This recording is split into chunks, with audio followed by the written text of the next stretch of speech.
Hi everyone, today is a bit of a pickups video. I don't often do them because I don't have a very large collection, but when I do them, I kind of like to have well, with me, video game collecting is, it has to mean something. I have to buy something which has like a story behind it or whatever.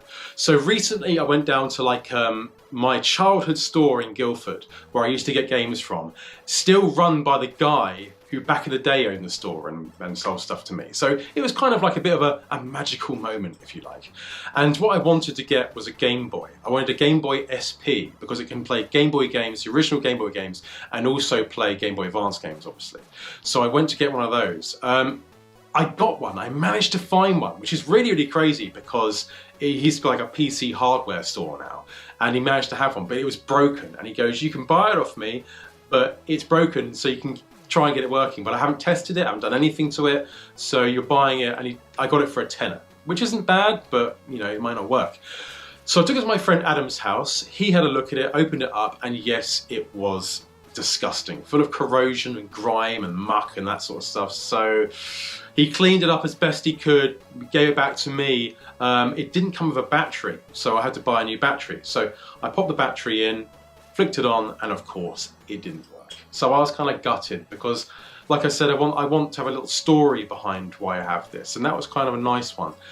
So I went on Facebook Marketplace because by that time I had it in my mind, I really, really just wanted to play a Game Boy again. And I went on Facebook Marketplace, I found one for 40 quid, which isn't bad, with a few games and a box as well, and a charger, so that's not too bad for 40 quid.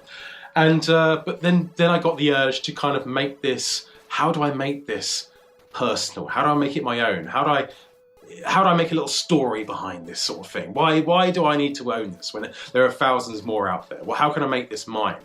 So I went on the Retro Futures channel and I checked out this, and this is a Super Famicom case that we put on it. Originally it was just a silver Game Boy Advance.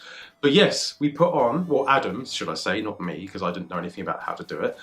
He put on my Famicom case, and it looks great, I think. Super Famicom up there, and what we did as well is we used the old Game Boy that I bought from that store that I used to go to, and we actually kept the buttons there, and the buttons here, and the D-pad as well, and the start and select.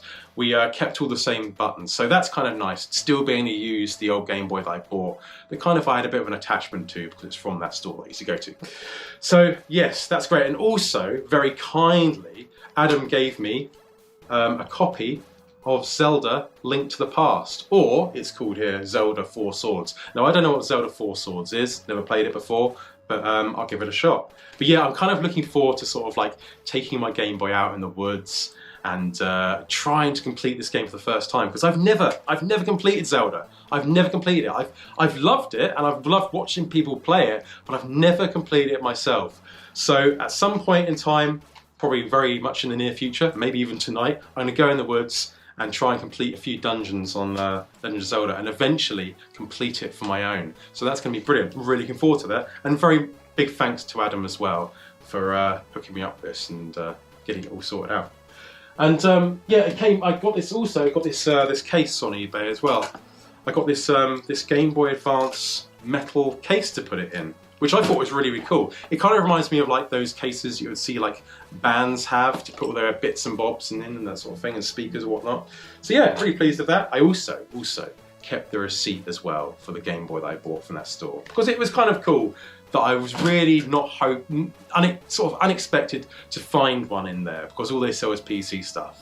So yeah, really happy with that. It's kind of a coincidence in a way, really. So the next thing the next thing I got was something that might ruffle a few feathers because of how much I paid for it. But I was drinking at the time, so maybe I can use that as an excuse. And when you're drinking on eBay, you do crazy things sometimes, but I don't think it's crazy. I probably would have done this sober. What this is, it of course is Doom 2 boxed. I spent, well, let me tell you first of what I did.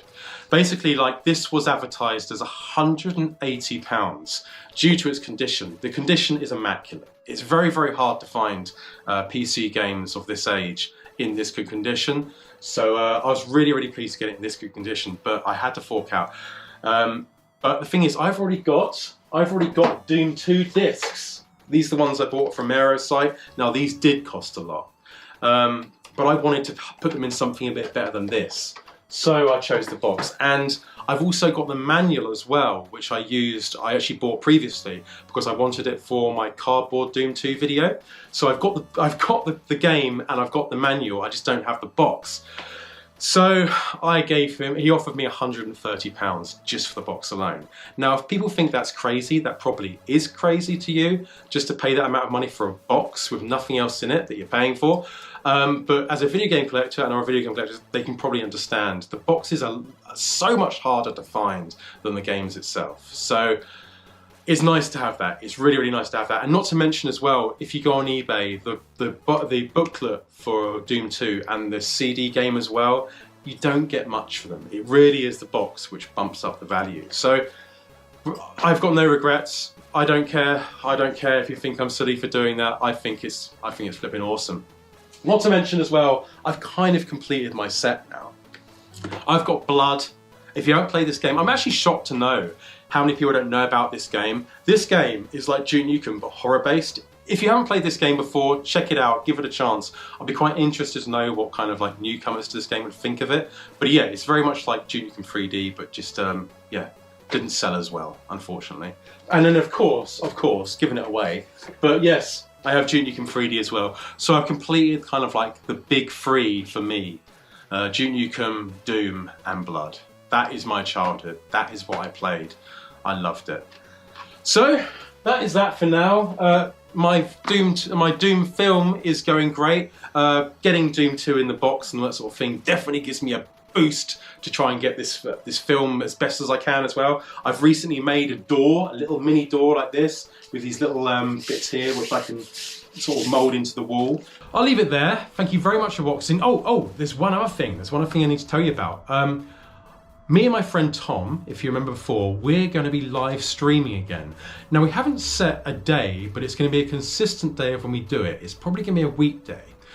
But we're thinking of maybe streaming this Sunday, and we're not sure what to play, but he's got it all set up in his house in Chichester. So I'm going to drive to Chichester, and he's got a great streaming setup and better internet than I've got. So we're going to go up there, and I'm going to maybe do some live streaming again. So if you've got any ideas of games you want us to play, drop it in the comments below and we can give it a go. But today, this Sunday, will be the first time that we'll be streaming again. And then I think what we're going to do is next week, we'll work out a day which is best for everybody.